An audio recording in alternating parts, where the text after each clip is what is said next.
Ni Alhamisi nyingine mtazamaji, ambayo ni Alhamisi ya kwanza ya mwezi Oktoba mwaka 2018.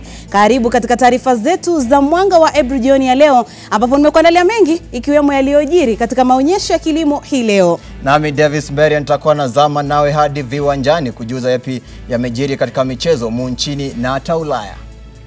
Haya basi, usiende mbali, lakini kwanza tupokee vidokezo.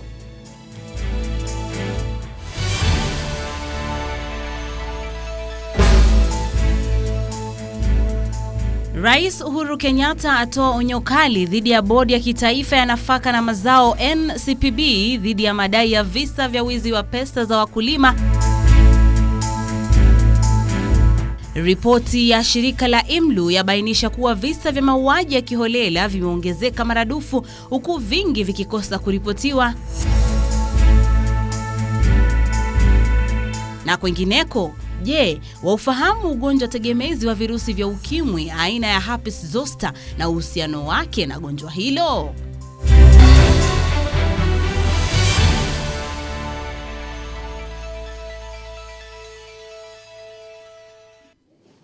Hujambo na karibu. Jina langu ni Busara na Aman na mtafsiri wa lugha ishara ni Joyce Wairimo.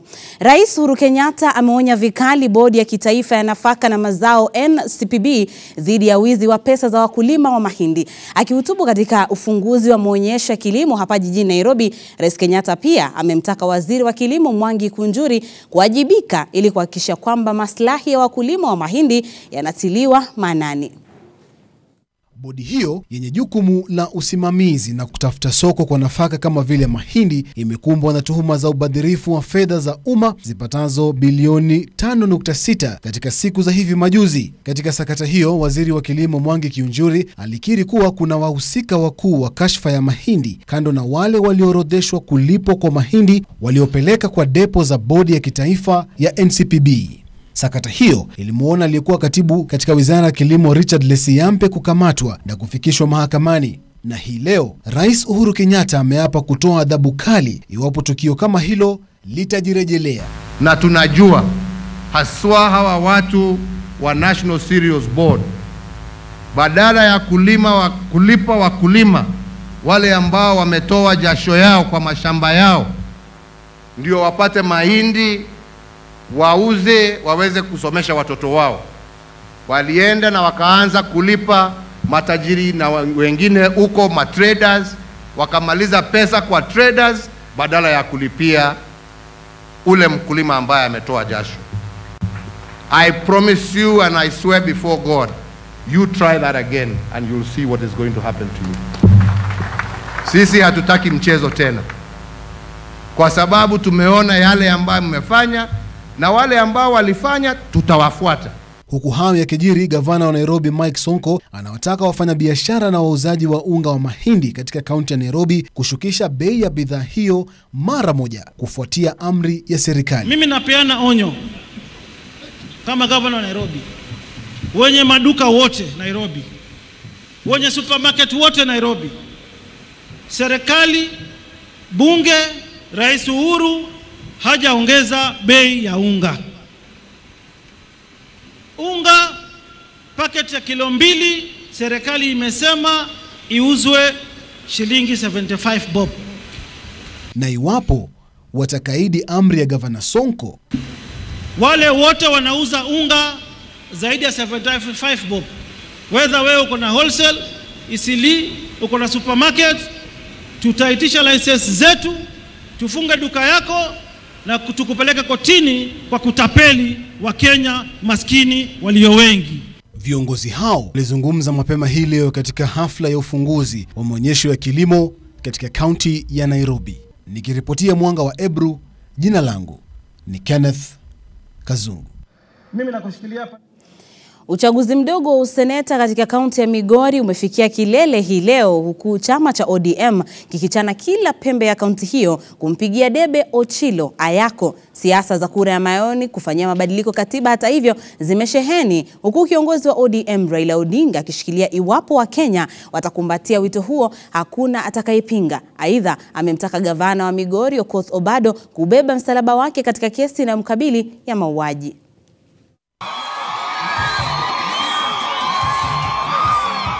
Mkondo wa lala salama wa kampeni za uchaguzi mdogo useneta wa kaunti ya Migori umefikia kilele hii leo, chama cha ODM kikichana kila pembe ya kaunti hiyo ili kuwarai wakazi kumchagua Ochilo Ayako kuijaza nafasi ya marehemu Ben Oluoch. Ochiek mambo muko ngangari aerokamano. Weekend iliyopita gumzo ya kura ya maoni kufanyia marekebisho katiba ilishamiri, upande wa upinzani ukipendekeza hilo, na leo bado wakarejelea wito huo. Naibu wa Rais William Ruto na wandani wake wamekuwa kiushtumu upinzani kwa kile walichokitaja kama kulenga kusambaratisha serikali ya Jubilee kupitia makubaliano ya kisiasa kati ya Rais Uhuru Kenyatta na Raila Odinga, usemi anaonekana kuutilia mkazo Odinga, na leo bado wakamjibu Ruto. Raila Odinga amesema Ochilo tosha. Hassan Joho anasema Ochilo tosha. Junet Mohamed amesema Ochilo tosha. Odinga amesema Ochilo. Wewe unasema nini Ochilo? Ochilo. Ochilo. Kaunti ya Migori sasa imesalia kama yatima kwa muda wa majuma mawili yaliyopita, kwani gavana wao Okoth Obado amekuwa akizuiliwa hadi wa leo kufuatia mashtaka dhidi yake ya mauaji ya mwanafunzi wa chuo kikuu cha Rongo Sharon Otieno, na sasa Odinga amemtaka Obado kuubeba msalaba wake. Odinga akikiri kuwa amepokea simu kadhaa za kumtaka kumwokoa Obado na masaibu yanayomsibu na kutaja mauaji ya Sharon kama yaliyokiuka utamaduni kwani alikuwa mjamzito. Masaibu ya Obado ilianza pale alipotofautiana na chama chake cha Chungwa kilipomuidhinisha Ochilo Ayako kuchukua nafasi ya marehemu seneta wa Migori Ben Oluoch. Alan Ochanda, Mwanga wa Ebru, Nairobi. Na mtazamaji, tusonga mbele ni kwamba visa vya mauaji ya kiholela vimeonekana kukithiri katika siku za hivi majuzi, haswa tangu mwaka jana, na kesi takriban 822 za mauaji hayo zimeripotiwa kati ya mwaka 2013 na mwaka 2018. Mwenyekiti wa shirika la IMLU Peter Kiama amedhibitisha kuwa baadhi ya mauaji ya kiholela hukosa pia kuripotiwa. Huku katiba ya Kenya ikikadiria kuhakikisha kuwa uhuru, usalama na hata maisha ya mwananchi unahakikishiwa, kipengee hicho kinaonekana kwenda kinyume na sheria, huku ongezeko la mauaji ya kiholela yakizidi kushuhudiwa kote nchini. Shirika la kibinafsi la IMLU na mashirika mengine yasiyokuwa ya kiserikali na yanayotetea haki za binadamu yamejitokeza wazi kuwasilisha kilio hiki cha kuwapoteza baadhi ya Wakenya na mauaji haya ya kiholela yanayotekelezwa haswa na polisi. Each year you find that over 70% of those killed in police hands.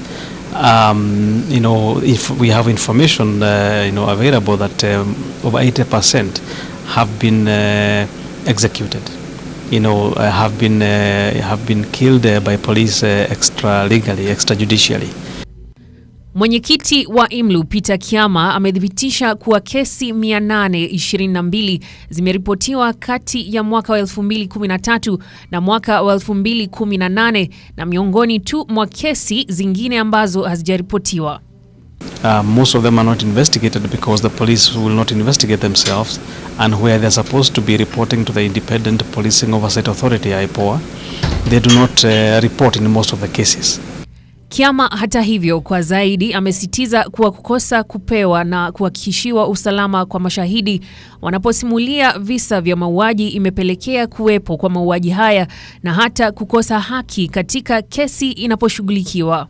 Victims or witnesses have been intimidated, or they fear that they might suffer harm for coming forward.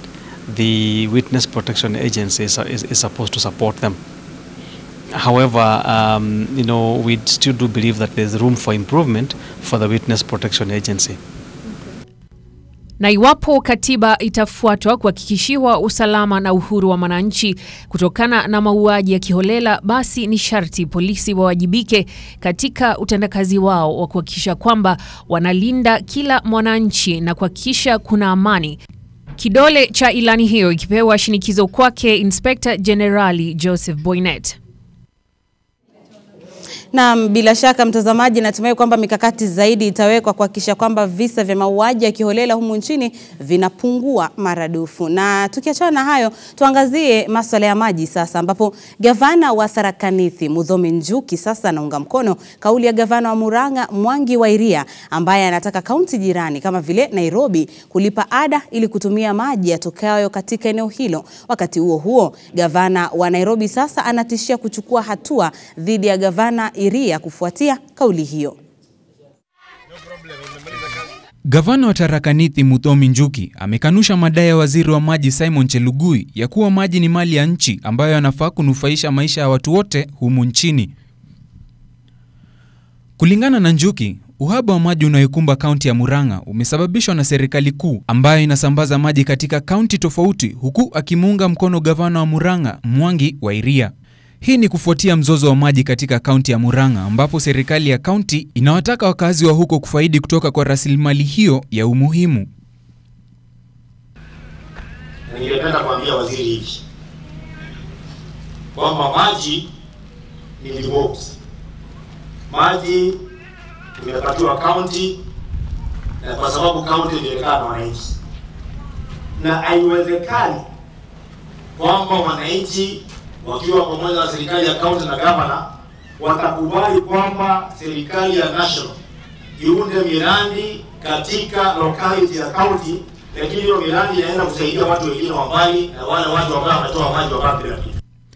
Akiwa katika harakati ya uzinduzi wa kisima jijini Kidhanje, Gavana Njuki alisisitiza kwamba sio vyema kwa kuwa na miradi inayosaidia kaunti jirani, huku wakitupilia mbali kaunti inayosambaza bidhaa hiyo bila faida yoyote. Kiona kama Murang'a anasema maji ya Nairobi inatoka Murang'a, lakini watu wa Murang'a hawana kitu. Hapo na sababu. Kwa sababu gavana wa Murang'a amechaguliwa na watu wa wapi? Wa Murang'a. Kama watu wake wanabaki bila maji, alafu inaenda Nairobi, yeye atakuwa ni mtu wa aina gani ambaye anaacha watu wake wakichota maji na punda kwa mto, lakini maji na watoto wa Nairobi na matajiri wakilipa peni ambaye zinaenda kwa kaunti ya Nairobi. Hata hivyo, gavana huyo alisisitiza kuwa magavana hawana tashwishi lolote la kusambaza maji katika kaunti jirani. Wakati huo huo, gavana wa Nairobi Mike Mbuvi Sonko amesema kuwa bwawa la Ndakaini ni mali ya kaunti ya Nairobi, huku akiwaonya magavana wa Iria na Njuki na kuahidi kuchukua hatua. Ningependa kuwajibu kuwaambia, Ndakaini Dam ilinunuliwa na serikali ya kaunti ya Nairobi. Tuko na title deed. Na tulikompensate wale wananchi wa Murang'a waliokuwa wanaishi Ndakaini Dam kwa heshima kubwa sana Mheshimiwa Rais. Changamoto ya uhaba ya maji imewakumba wakazi wa Murang'a kwa muda mrefu, huku wakiwa na imani kuwa miradi hiyo itatatua changamoto hiyo. Dennis Otieno, Mwanga wa Ebru.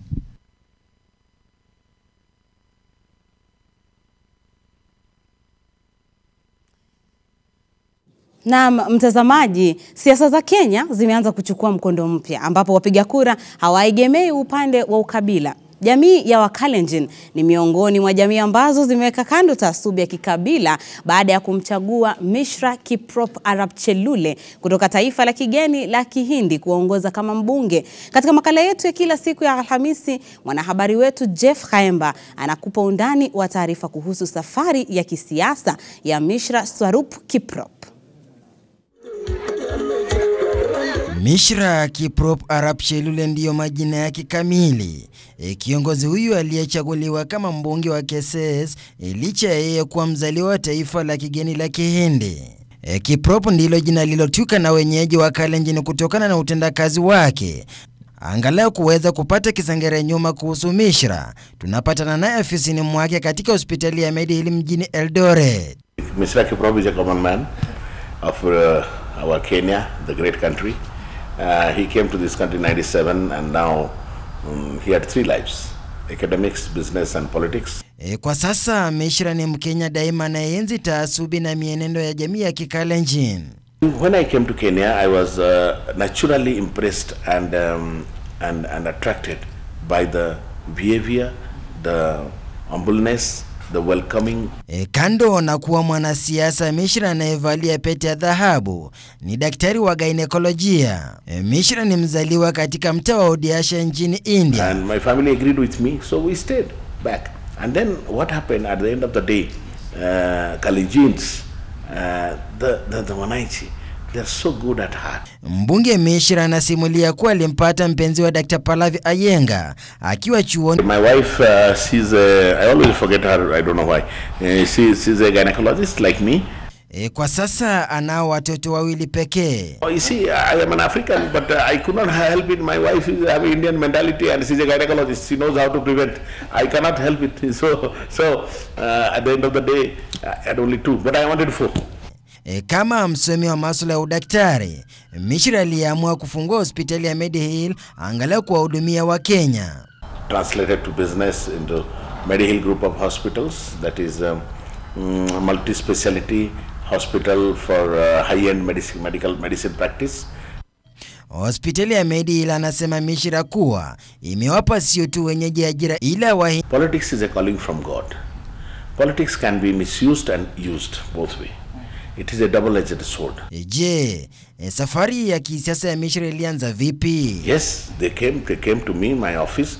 They forced me to lead, and then with a lot of consultation, with a lot of ifs and buts, because Kesses constituency one of the role model in Africa. Kwenye kura za mchujo mwaka uliopita, Mishra aliweza kuwapiku mabingwa wa kisiasa eneo la Kesses, hali iliyompa nafasi bora ya kuibuka mshindi kwenye uchaguzi mkuu uliopita. Hata hivyo, siasa zake hazikuwa rahisi vile vile, kwani aliweza kuvamiwa na kujeruhiwa vibaya. Baada ya kutoa kiti cha ubunge, Mishra sasa natazamia makuu. And you leave a legacy. My joining politics is not to gain myself personally, no, but to help the people. Akiwa bungeni, Mishra anasimulia kuwa anajaribu kila mara angalau kustadi masuala mbalimbali ya bunge. You know, I'm a beginner, I'm a non-starter, I'm sometimes confused, I don't know what to talk. Mojawapo ya ajenda kuu ya mbunge huyu ni kuyabadilisha maisha ya wenyeji wa Kesses. This is the places we did a lot to win the election, but now if we don't fulfill, we are con man, we'll be a liar. Kati ya masuala hayo ni kama vile we have already given 1,000 students free technical education, free driving education. Ratiba ya jamaa huyo anasema kuwa ni chungu nzima, kwani kila mara foleni ya watu wa afisini mwake.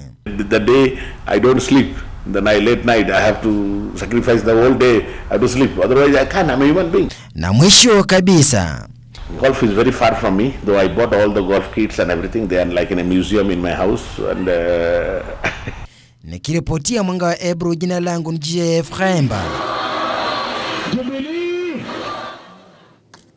Shukran sana Jeff Khaemba kwa taarifa hiyo, na bila shaka napochukua mapumziko mafupi na nikirejea nitakuwa nakupa taarifa za biashara. Usiende mbali.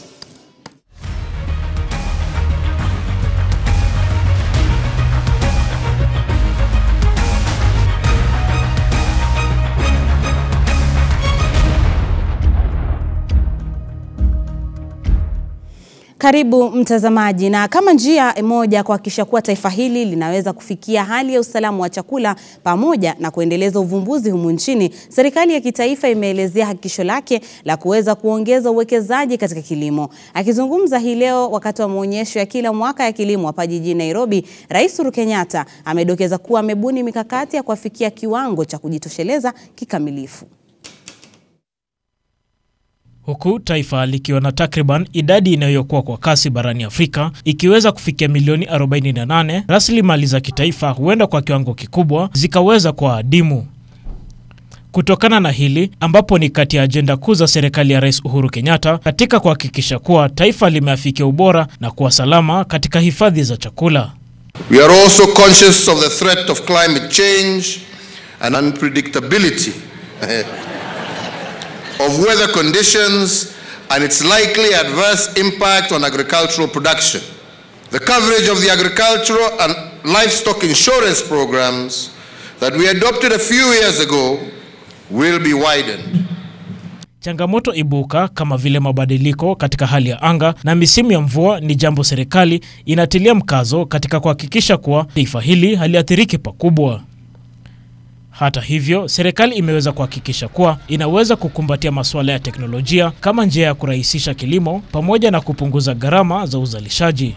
Nearly 25% of all of Africa's agricultural technology startups are initiated and hosted here in Kenya.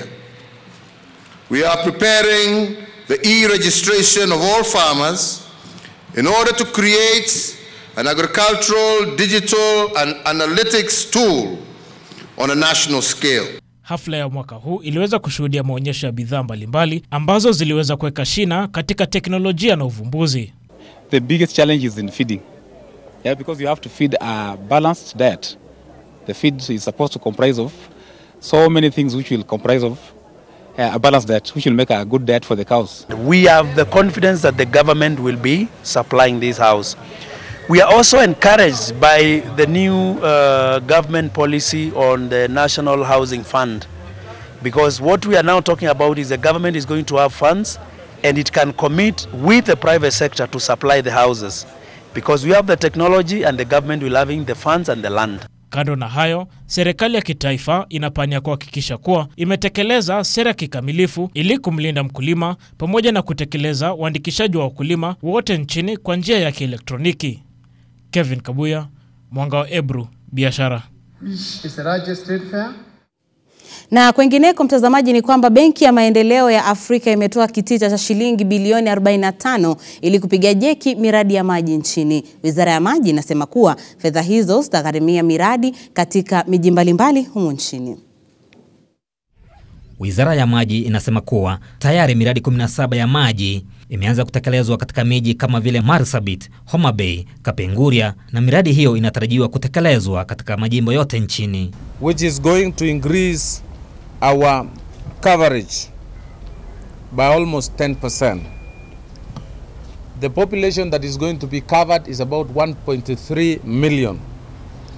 And we are going to create 15,000 jobs in Kenya when these programs are completed or during the construction works. Kulingana na Waziri Chelugui, serikali inahakikisha uwepo wa bei nafuu pamoja na ugavi wa maji safi kote nchini. Access for equitable, safe and affordable drinking water. Equitable sanitation, increase water use efficiency and protection and restoration of water-related ecosystems. Ili kufikia malengo ya maendeleo endelevu, Kenya ni sharti ihakikishe uwepo wa maji safi kwa wote kufikia mwaka wa 2030. WASREP regulates and license water service companies, and we have a total of 88 in number. And it is our expectation that they continuously engage themselves in the business of water provision and sewerage. So we expect revenue generated is ring-fenced and used to increase coverage to reach the next Kenya. Kwengineko, wakaji wa kijiji cha Murara katika eneo bunge la Igembe Kaskazini, kaunti ya Meru, wamenufaika kutokana na mradi wa maji uliogharimu shilingi milioni 7.6. Mradi huu ambao ulifadhiliwa na kampuni ya mvinyo East African Breweries ikishirikiana na shirika la Amref utawafaidi zaidi ya watu 10,000 katika maeneo haya. This project is going to be fully owned by the community. We have been able to train the community on how to manage the project through a water management committee. They are able now to get water close to their homes. The water is now cheaper for them because before they used to spend about 100 shillings for a 20-liter gallon. Now they're only spending about 10 shillings, so it also saves them money. Maji imetusaidia sana hii. Tulikuwa tunapata huku Jangwale tu tunapata maji ya kunywa. Na hata watoto wetu kule ilikuwa shinda. Maana tulikuwa tunaenda maji asubuhi, tunarudi usiku. Watoto wakija lunch time hakuna chakula. Utafiti wa shirika la UNICEF unaonyesha kuwa Kenya imejumuishwa miongoni mwa mataifa ambayo yana uhaba wa maji Afrika. Inakisiwa kuwa ni 56% wa Kenya ambao wanafaidika kutokana na maji safi. Victor Muturi, Safu ya Biashara.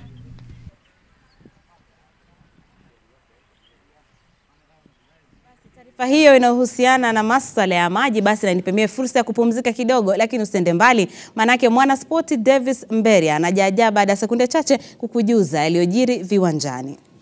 Shabash, ujambo mtazamaji na karibu tuzame sasa viwanjani. Jina langu ni Davis Mberia. Mabingwa wa KPL walilipiza deni la kutovuna ushindi katika mechi 6 kwa kuwazaba Zoo Kericho mabao 8-1 katika mechi iliyochezewa ugani Kenyatta, kaunti ya Machakos. Wesley Onguso alifungua kinywa cha mabao akiwaweka Kogalo kifua mbele, ila Michael Madoya akasawazisha, lakini mabao ya Wellington Ochieng na Bernard Ondiek yaliwazamisha wana Zoo Kericho zaidi. Gor wapo kidedea mwa jedwali na alama 75, alama 16 juu ya Bandari ambao wapo katika nafasi ya pili, huku Zoo Kericho na wakisalia katika nafasi ya 11 na alama 41.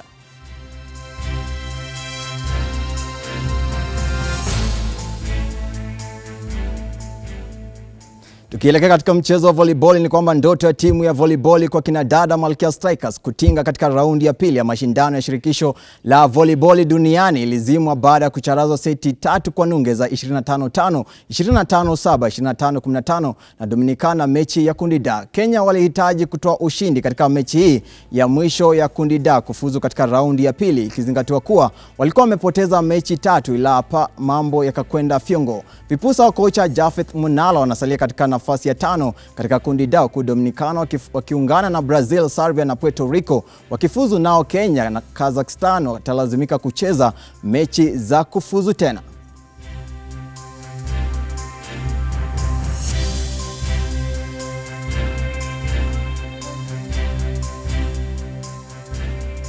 Tukicheza sasa raga, ni kwamba mibabe wa raga ya umu nchini KCB RFC wapo Afrika Kusini katika ziara ambayo ilianza tarehe 26 mwezi Septemba na inatarajiwa kufikia tamati tarehe 7 mwezi Oktoba mwaka 2018. Kule Afrika Kusini, KCB RFC wanapasha misuli chini ya maelekezo ya teknolojia ya hali ya juu. Mibabe hawa walipata nafasi hii kutoka kwa mkurugenzi mkuu wa KCB Joshua Oigara baada ya kuibuka mabingwa wa Kenya Cup kwa mara ya 3 ndani ya miaka 4. Mazoezi haya yanapania kuwapa wana KCB mwamko mpya wanapojitayarisha kuanza msimu mpya.